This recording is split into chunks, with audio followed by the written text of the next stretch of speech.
رجعنا وياكم أعزائنا المشاهدين مرة ثانية بعد مشاهدة هذا التقرير، ونتكلم في محور حلقتنا لهذا اليوم عن موضوع معاناة الأقليات الدينية والسجناء السياسيين في العراق بين الماضي والحاضر. أكيد ويانا ضيفنا الحاضر في الاستوديو الأستاذ جبار موات كسار، مدير عام دائرة المديريات واللجان الخاصة في مؤسسة السجناء السياسيين. صباح الخير أستاذ. صباح النور، أهلا وسهلا بك. الحمد لله. صباح الخير أستاذ. صباح النور. أكيد جدا سعداء بوجود حضرتك اليوم ويانا نتكلم بتفاصيل أكثر عن هذا الموضوع.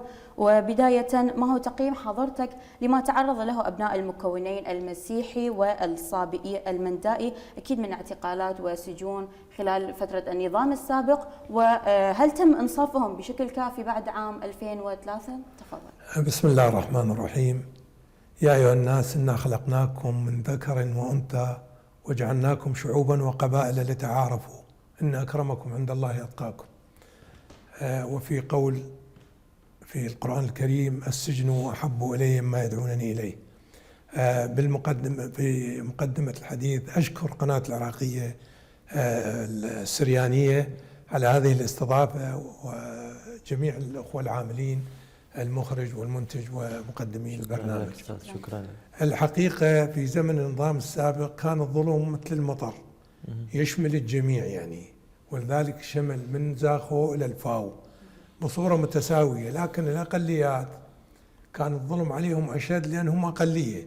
قد يكون الضغط على طائفة كبيرة يخف، مو مثل طائفة صغيرة، فتعرضوا أيضا لنفس المظالم اللي تعرضوا لها بقية الطوائف والمذاهب في هذا والقوميات في هذا البلد العزيز.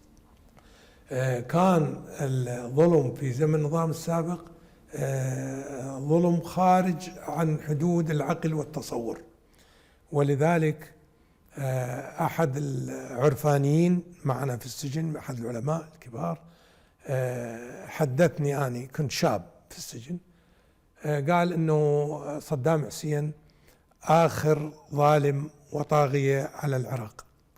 فسألته قلت له، قال لي التاريخ يستنبط منه قواعد، فأنا استنبطتها من التاريخ لأني درست التاريخ، فوجدت أظلم وأطغى شخص مر على هذا البلد بتصرفاته وبعنجهيته وبطغيانه، وأشد الظلام حلكة القريب من الفجر، فإن شاء الله يكون الفجر، والحمد لله كان الفجر.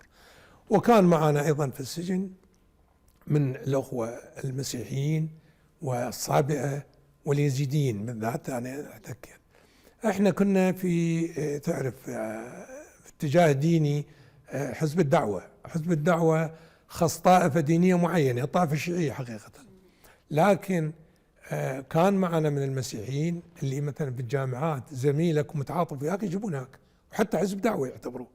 ومن الصابئة كانوا ويانا 2 أو 3، وكانوا من المحكومين في الأقسام الخاصة بتهم مختلفة، سواء الحزب الشيوعي أو اتهامات أخرى، كثيرين من الطائفة المسيحية أو الطائفة الصابئية أو الأخوة اليزيديين، وكانوا يحملون إنسانية عالية جدا اتجاهنا ويتعاطفون معنا، خاصة في الأقسام المغلقة. الأخوة المسيحيين واليزيديين هم اللي يجيبون لنا الأكل، فلين يثقون بهم انه حتى ما يتعاطفون مع المسلمين الشيعة. فأحد الأخوة المسيحيين كان يجيب الأكل، يجيبون الصمون بأكياس، وعندنا كم واحد يسموه خدمات، يعني بس يستلم الأكل من الباب ويقفلون الباب. فكان يقول له بعنف، هو متقصد حتى الأمن ما يشك بيه، مثلا يقول له خذ هاي الكيس مال صمون، جرى هذا بسرعة، هذه علامة انه هالكيس بيفد مساعدات، يخلون داخل الصمون او داخل هذه يعبرون لنا مساعدات الاخوه المسيحيين واليزيديين بهالطريقه. واعدم منهم كثير من الحالات، اكو حالات اعدام هم بتهم شتى. اما الحزب الشيوعي لانه كان غير منتمي للحزب البعث لا اقل ولا اكثر، او كان يعارض النظام في بطشه او في عدم انسانيته. يعني استاذ، هو كانوا المسيحيين اللي كانوا موجودين بالسجان مسجونين بس لان هو متابع حزب البعث، لو كان يعني كديني كتبشير او اي يمكن كان تابع لغير حزب مثلا كحزب الشيوعي او اي. هم كانوا لو بس ما تابع الحزب بصورة البعث شلون ما عامة ذكرت حضرتك. سياسة الدولة الأمنية حاصرتها بثلاث فئات وكلها تخليها داخل هالفئات هذه، وإن كان عندنا نشاط آخر.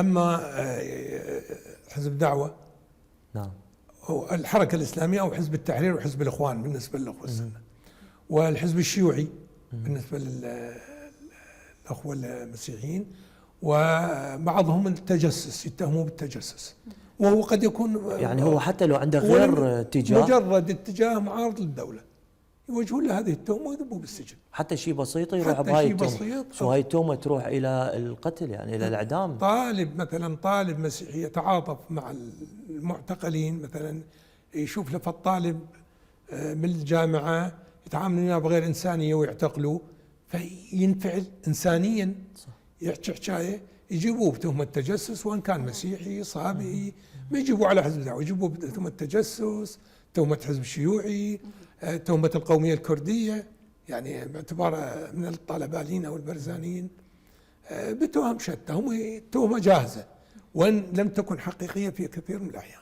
نعم أستاذ جبار، حدثنا عن قوانين مؤسسة السجناء السياسيين، هل تشمل جميع هؤلاء المتضررين مثل ما ذكرت حضرتك؟ وهل توجد إحصائيات دقيقة لأعداد الأقليات الذين عانوا هذه المعاناة؟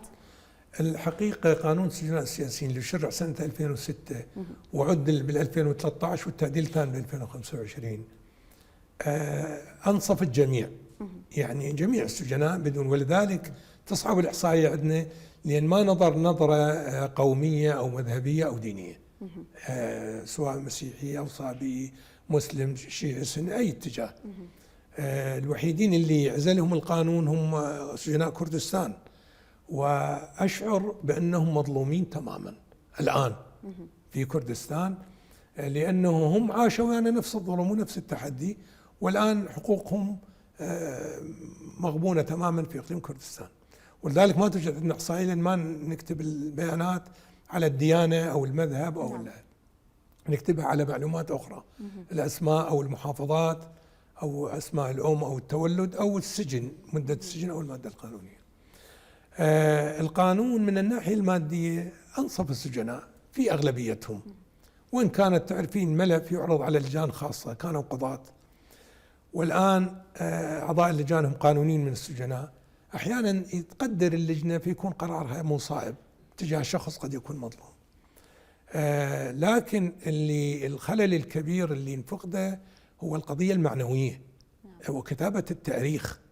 السجين مو مادة، يعني هسه انطوني مادة وراحت وانفقدت بوقتها، لكن أنا أريد أكتب التاريخ مو من أجل أن أثير الأحقاد ولا من أجل أن أثير نعرات معينة، ولكن أكتب تاريخ مر بالعراق بكل دياناته ومذاهبه وقومياته، تعرضوا إلى ظلم قاسي، وأقدس المضحي حتى أزرع تربية خاصة في الجيل الجديد، أنه يرفضون الطاغية، يرفضون الظلم، يبنون بلدهم ضمن هالبلد الكريم العراق، يكون هو البيت الكبير للجميع وما يتعرض أحد بعد للظلم مرة ثانية.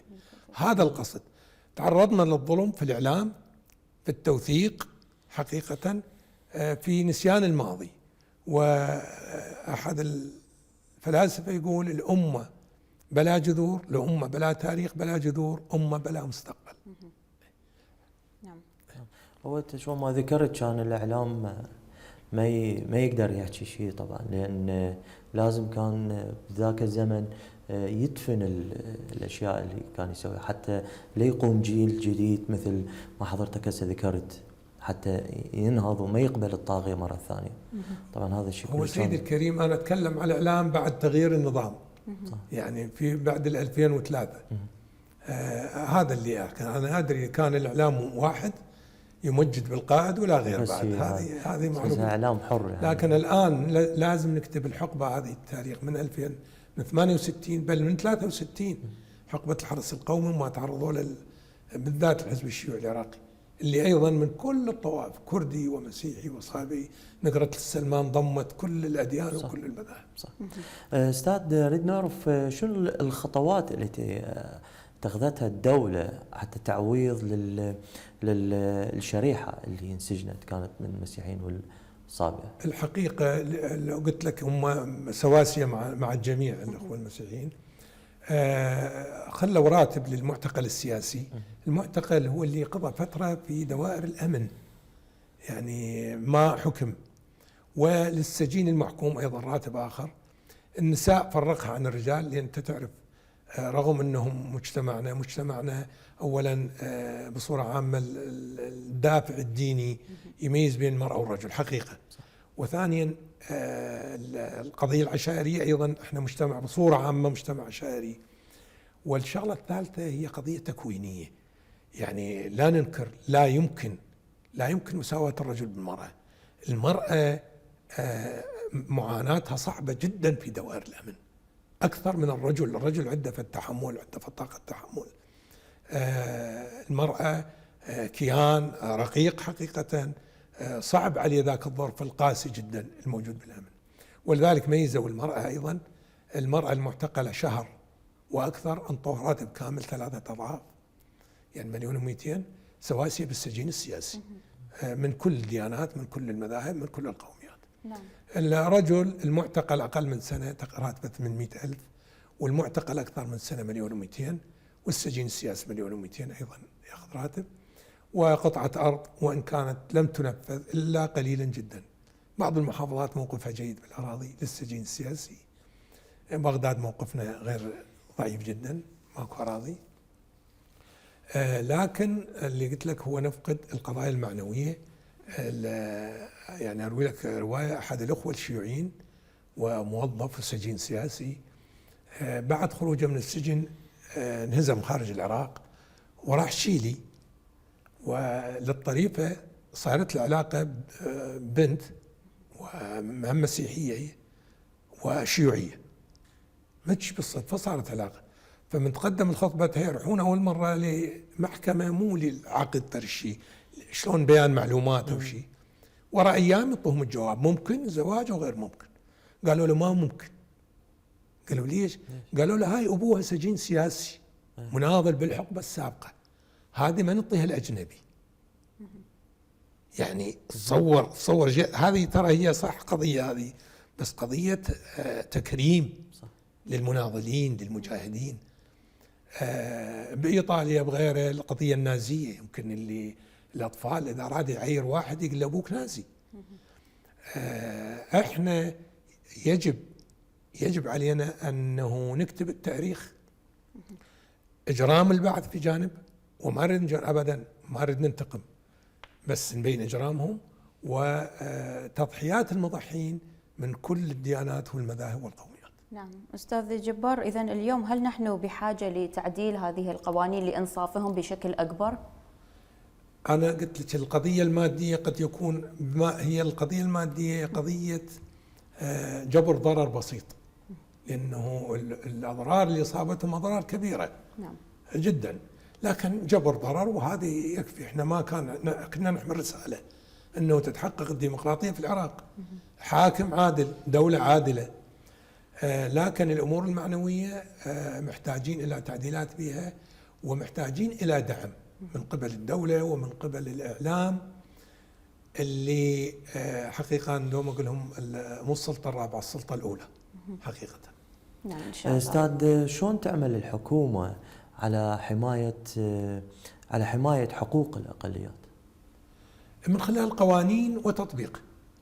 يعني الأقليات القانون، لأن هم جزء أساسي من النسيج العراقي، بل يعني ومضات جميلة جدا من النسيج العراقي، يعني متعايشين بشكل حتى في الوسط والجنوب. يعني قد يكون مرات في الوسط والجنوب علاقات ونسيج اجتماعي كلش ممتاز. عندنا عوائل مسيحية في الديوانية، أنا أصلا من ديوانية. تصور يشاركونا في عزاء عاشوراء نسائهم وشي، يعني انسجام كامل ومحبة كاملة، وأن أكثرهم غادروا خارج العراق من وراء الضغط، سواء في زمن النظام السابق أو ما تعرضت للأقليات في زمن العصابات الإرهابية داعش وأخواته. فالقانون يجب أن يسن قانون لإنصافهم بصورة متميزة، لأنهم أقلية وهم يعني جمالية في النسيج العراقي، ويجب إرجاع من هاجر منهم إلى البلد. أكيد، هذا كان السؤال التالي لحضرتك عن برامج خاصة أو حملات لإبقاء أو نقدر نقول العودة الهجرة العكسية هذه المكونات بصورة أجمع. هذا حقيقة مشروع كلش كبير ومشروع عظيم أن يرجعون إلى نسيجهم الاجتماعي. فقدنا كثير من الأخوة من المسيحيين أو من الصابئة، غادروا بسبب سياسات النظام السابق أو بسبب الأحداث اللي صارت، وهم عراقيين. احنا يجب أن تضمن خيمة العراق، وكل احنا نتعاون في بناء هذا البلد الكريم. فيجب أن تسن لهم قوانين خاصة، إرجاع حقوقهم المسلوبة، دعمهم لتثبيت كيانهم مرة ثانية ضمن هذا البلد الكريم. إن شاء الله. نقدر نقول شلون المنظمات، المؤسسات السياسية والمنظمات شلون تسوي تعزيز للعدالة والمساواة بين المجتمع المكونات الشعب العراقي؟ أولا هي القانون، ومرات قانون على ورق، لأن كانت في زمن صدام قوانين لكن لم تطبق، كان القائد الأوحد. أولا سن القانون والتصميم والإرادة الكاملة على تطبيقه. هؤلاء يجب أن يرجعوا للبلد. طاقات عندنا طاقات كبيرة، زها حديد من الشخصيات اللي يفتخر بها العراق وغيرها من الطاقات الموجودين في دول الغرب، يرجعون ضمن قوانين معينة لبناء بلدهم ومشاركة بلدهم في كل شيء، واللي هم أيضا ضحوا وقدموا في زمن النظام السابق أو في هذا الزمن، وارجاع أملاكهم حقيقة بقانون قوي ونافذ لهذه الشرائح. نعم أستاذ جبار، مثل ما نلاحظ في هذه السنة خصوصا شبكة الإعلام العراقي عملت على إنتاج مسلسلات تحكي هذه المعاناة وتعرض ما تعرض له من السجناء السياسيين، تحكي قصصهم. شنو رأيك بهذه الأعمال؟ وإن شاء الله مستقبلا شلون ممكن نزيد من هذه الأعمال بالاعتماد على نقدر نقول وثائق أو وثائق من حضراتكم أكيد بالمساعدة بين هذه المؤسسات؟ سيدتي الكريمة، أنا قلت لك أنه الإعلام والتوثيق موجود ولكن قليل. احنا نشكر شبكة الإعلام العراقية سواء من مسلسل رباب أو مسلسل اسمي حسن اللي انعرض السنة، بس نريد المزيد من عندها من هذه بالتعاون. واحنا عندنا مؤلفات كثيرة للسجناء السياسيين، أكثر من 30-40 مؤلف الآن كتب، والآن قاعد نطبع موسوعة على نفقة العتبة العباسية، لأنه حقيقة المال والإمكانية في المؤسسة ضعيفة، ودعم الدولة الجانب الإعلامي ضعيف في المؤسسة، ولا عندنا دعم. ممكن إحنا بالتعاون مع الشبكة من الناحية المالية، والقصص موجودة، والأمور الفنية والمهنية على شبكة الإعلام بإنتاج كثير من المسلسلات أو الأفلام أو الأفلام القصيرة. نعم، أو كل هاي الأمور اللي هي تعرفين قضية التواصل الاجتماعي الآن، أكو أفلام قصيرة دقائق لكن فيلم معبر وكبير جدا من خلال الإمكانيات الموجودة في شبكة الإعلام العراقية. نعم إن شاء الله. أستاذ، نقدر يصير ينشئ تعاون بين وزارة الثقافة وكلية الفنون الجميلة حتى نجسد تضحيات السجين السياسي؟ والله احنا فاتحين ذراعينا، لكن الأمور الإعلام يحتاج مادة. صح. تخصيص المادي الأموال للإعلام عندنا قليل جدا، مع العلم الآن ترى أكو كثير من الدول تصرف على الإعلام أكثر ما تصرف على العسكر، لأنه الإعلام الآن له دور في تنشئة جيل، في تحريك الناس بالاتجاهات اللي ترغب بها سياسات الدول. محتاجين للأموال والتعاون مع وزارة الثقافة، مع شبكة الإعلام، مع كل الجهات الثقافية لكتابة التاريخ، لتقديم التاريخ للجيل الجديد حتى يربى رافضا للظلم، يرفض أي طاغية يعود مرة ثانية، ينشأ نشأة بها يعني قضايا الحرية والديمقراطية تنزرع في أجيالنا وفي أطفالنا وشبابنا إن شاء الله. نعم أستاذ جبار، حدثنا عن دور مؤسسة السجناء السياسيين في نشر ثقافة أو نشر الوعي بحقوق الإنسان واحترام حقوق الإنسان لمنع تكرار هذه الأحداث وزيادة الوعي في هذا الموضوع. احنا المؤسسة فيها تعاون مع وزارة التربية ووزارة الثقافة ووزارة التعليم العالي، لكن تعاون بسيط.